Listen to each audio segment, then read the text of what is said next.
할렐루야. 1월 14일 금요일 원포인트 큐티 시간에 함께 하신 성도님들을 주님의 이름으로 환영하고 축복합니다. 오늘 하나님께서 우리에게 주신 말씀은 마가복음 3장 13절에서 19절까지의 말씀입니다. 한 목소리로 합독하겠습니다. 또 산에 오르사 자기가 원하는 자들을 부르시니 나온지라. 이에 12를 세우셨으니 이는 자기와 함께 있게 하시고 또 보내사 전도도 하며 귀신을 내쫓는 권능도 가지게 하려 하심이로라. 이 12를 세우셨으니 시몬에게는 베드로란 이름을 더하셨고 또 세베대의 아들 야고보와 야고보의 형제 요한이니 이 둘에게는 보아너게 곧 우레의 아들이란 이름을 더하셨으며 또 안드레와 빌립과 바돌로메와 마테와 도마와 알페의 아들 야고보와 및 다데오와 가나나인 시몬이며 또 가룟 유다니 이는 예수를 판 자더라. 아멘. 이 시간 새로운 이스라엘의 회복이란 제목으로 목사님께서 말씀 전해 주시겠습니다. 할렐루야. 네, 오늘 우리 금요일 날 이제 여러분 오랜만에 금요일 날은 늘 순모임을 했던 날 아니겠습니까?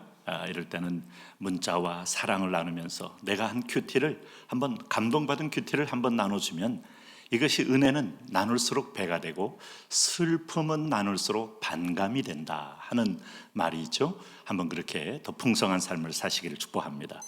무엇보다도 오늘 마가복음 3장 13절에서 19절 말씀에는 오늘 예수님께서 새로운 이스라엘 회복에 대한 그림을 사실 갖고 계셔요. 무슨 말인가 하면 여기 13절에 이렇게 시작합니다.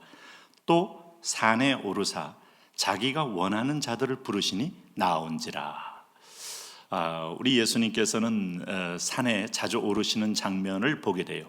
근데 이스라엘에게 있어서 산은 굉장히 하늘 높이 치솟은 하늘과 맞닿아 있는 것이에요. 그 산 위의 꼭대기에 어떤 신을 섬기느냐에 따라서 그 민족의 정체성이 결정됩니다.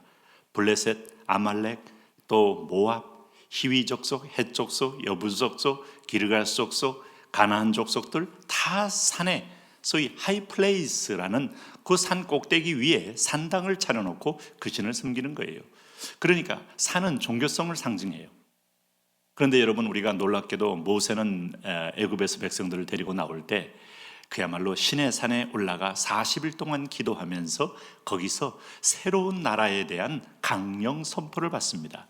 이게 바로 두 돌판에 받은 십계명이죠. 이 율법은 이스라엘을 평생 동안 이끌어오는 하나의 법도요 전령이 됩니다. 그러나 예수님은 율법을 완성하러 오신 분으로서 그 율법의 정점은 시온산에서 이루어지는 거예요. 그 시온산, 다른 말로 하면 어찌 보면 감람산 골짜기에서 주님은 기도하면서 거기서 마치 감람나무 열매를 기름을 짜듯 오늘 주님께서는 스스로 짜듯 처절하게 죽임을 당함으로 인하여 오늘 감람산에 부활하셨던 것처럼 저 시온산에 제물로 올라가신 예수 그리스도. 그래서 예수님에게 산은요 새로운 어떤 율령 반포요, 새로운 은혜의 시대의 선포적 의미가 있어요. 공생애를 통해서 산에 오르사 하는 상징성을 띠고 있습니다. 자, 성경에는 많은 부분이 상징 언어로 되어 있다는 거 여러분 잘 기억하셔야 됩니다. 그래서 자기가 원하는 자들을 부르시니 나온지라. 이게 누구겠어요? 제자들이죠. 그런데 여러분 14절 보세요. 제자가 몇 명입니까? 12명입니다. 왜 12명일까를 생각을 해보셨어요? 예수님이 한 모든 행위에 대해서는 왜 그러셨을까를 한번 묵상해 보는 것이 유익합니다. 12명은 야곱의 12 아들들을 예표하고 있어요. 야곱은 이스라엘 백성들의 정체성입니다. 그래서 12 아들이 대표화된 12지파가 땅을 배분받는 겁니다. 12지파들이 가나안 행진에서 동서남북의 세 지파씩 동서남북의 사방에 포진하면서 한가운데 성막을 중심으로 행진하는 겁니다. 지구상에서 이런 민족은 없어요. 성막은 하나님이 거하는 집이에요. 그러니까 그 민족 한가운데 하나님이 임재하는 족속이에요. 그게 이스라엘입니다. 지금도 저 중동에 있는 이스라엘은 마지막에 하나님의 구원의 표징을 이루기 위해서 준비되고 있는 족속이에요. 그러나 우리가 로마서 8장, 9장, 7장에 쭉 나오는 얘기를 보면 이 이스라엘은 결코 유대인만으로 국한된 백성이 아니다 하는 게 오늘 신약의 예수님이 만드신 새로운 이스라엘이에요. 그게 바로 누굽니까?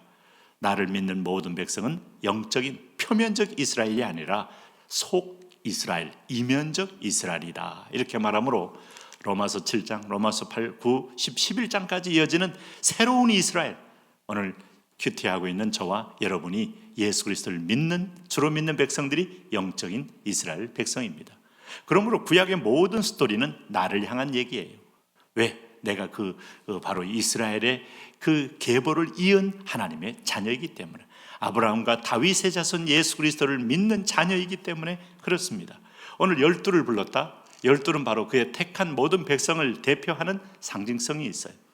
오늘 12를 세우셨으니 이는 자기와 함께 있게 하시고, 이게 바로 앞으로도 있을 일이요, 여기서 동가숙 서가숙 할 것이지만 천국에서도 함께 있을 것이고, 구약의 이스라엘 행진에도 함께 했고, 오늘 12지파가 함께 포진되어 있는 땅인 가나안의 한 중심부에 아브라함이 이삭을 바쳤던 모리아 산정 위에 세운 성전이 바로 예수 그리스도가 임하신 요한복음 1장 12절의 말씀이 육신이 되어 우리 가운데 거하신 그 실제의 모습을 보여주고 있는 겁니다. 오늘 주님과 함께 있게 하시고 또 보내사 전도도 하며, 이 대목은 이 지상에서의 우리의 사명을 미리 얘기하고 있는 거예요. 우리는 주님과 동행합니다. 그러나 사명이 있습니다. 사명은 뭔가 하면 아버지께서 나를 보내셨으니 나도 너를 보내노라. 우리 믿는 자는 결코 머무르지 않아요. 한 곳에 여러분 오늘 성을 쌓는 존재가 아닙니다. 끝까지 계속해서 땅끝까지 길을 내는 존재입니다. 그래서 하나님이 나를 보낸 것처럼 나도 너희를 보내노라. 비록 내가 너희를 보낼 때 양을 이리 가운데 보내는 것처럼 보여도 결코 두려워하지 말아라. 어떻게 하는가 하면 15절 말씀에 귀신을 내쫓는 권능도 가지게 하심이로라. 여러분, 사람이 체력이 있고 근육이 붙는 것은 일해서 먹고 살라는 하나님이 주시는 선물이에요.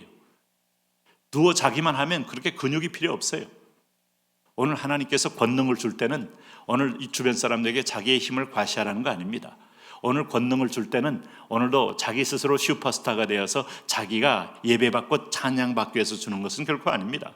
권능은 귀신을 제어하는 거예요. 어둠의 세력, 미혹의 세력, 말씀을 듣지 못하게 하는 세력, 우리를 꾀는, 천하를 꾀는 세력, 이 세력을 엘샤다이, 권능의 주의 이름으로 그를 통치하는 겁니다. 이것이 바로 오늘 권능의 하나님, 엘샤다이 하나님, 정말 전능한 하나님이 우리에게 준 선물이에요. 자, 여러분 사도행전 1장 8절을 아시죠? 오직 성령이 너희에게 임하시면 너희가 권능을 받고, 그러니까 어떤 사람은 은사를 받으면 은사 가지고 자랑합니다. 착각입니다. 그래서 넘어지는 겁니다. 은사는 교회를 세우고 오늘 복음을 증거하기 위한 도구예요. 예수님이 말씀의 은사가 있어요. 권능의 은사가 있어요. 능력의 은사가 있어요. 치료의 은사가 있어요. 다 하나님 나라 확장을 위해 쓰는 겁니다. 오늘 그 그리스도를 따라가는 그리스도인은 똑같은 그런 권세를 가지고 오늘 귀신을 제어하며 어둠의 큰 이 문화권이 있어요. 오늘 공산주의 문화권이 우리 주변에 있어요. 자, 이슬람 문화권이 있어요. 불교 문화권이 있어요. 마지막에 유대교의 문화권이 있어요. 이거를 깨뜨리는 권세는 뭐냐? 하나님이 주신 거룩한 예수 그리스도의 권세로 깨뜨려 그들에게 복음을 전하는 겁니다. 그래서 오늘 여기 보시면 12를 세우는데 베드로에게 별명을 붙였어요. 시몬에게는 베드로, 페트라, 반석. 여러분, 야고보와 야고보 형제 요한에게는 오늘 곧 보아너게, 이 보아너게라는 뜻이 뭘까? 우레의 아들이다. 그러니까 이 사람 별로 이걸 성격적으로 굉장히 안 좋아서 이런 말을 붙였다고 자꾸 사람들은 이걸 자꾸 쓰는데, 아니, 그게 아니고 오늘 그렇게 힘있게 천둥처럼 외치는 하나님의 제자라 이 말입니다. 그래서 우리가 담대하게, 소위 사도행전에 나타나는 12사도를 보니까 성령 받고 난 다음에 담대하게 복음 전해요. 담대하게 하나님 나라를 침노하고 있어요. 이게 여러분 오늘 그리스도인들은 결코 복음 전도가 없으면 능력도 우리 권능도 의미 없는 존재, 소멸하는 존재가 되는 겁니다. 여기 보니까 안드레, 빌립, 바돌로메, 마테, 도마, 알페의 아들 야고보, 다데오, 가나온인 시몬, 가룟 유다까지. 그럼 여러분 여기서 왜 가룟 유다까지 하나님 부르셨을까? 이게 바로 구원의 하나님의 반전의 역사입니다. 이게 바로 영적 공동체 안에서도 염소가 하나 들어와서 공동체를 어떤 면에서 연단하고 시험하고 강하게 하는 이 지상적 교회의 어떤 면에서 보면 유한성과 훈련성을 함께 보여주는 거예요. 그래서 거룩한 경계, 거룩한 긴장, 거룩한 중보를 쉬지 않게 하는 우리 깨어있는 영적 공동체가 되기 위한 하나님의 섭리고 가룟 유다는 또 그리스도의 구원을 이루기 위한 악한 도구로 또 쓰임받는 걸 볼 수 있어요. 이 모든 것들이 하나님의 주권에 있어요. 그러나 이 모든 것의 결정은 본인에게 있어요. 이 놀라운 신비한 구원 역사가 지금 나와 여러분 앞에 이루어지는데, 오늘도 거룩한 순종으로 하나님의 선한 뜻을 이루는, 악한 뜻을 이루는 자가 아니라 선한 뜻을 이루는 복된 제자가 되기를 축복합니다. 하나님 아버지, 주님의 명령 따라 성령의 권능으로 사단을 제어하며 곳곳마다 하나님 나라를 확장하는 그런 도구로 오늘 우리를 사용하여 주옵소서. 예수님 이름으로 기도합니다.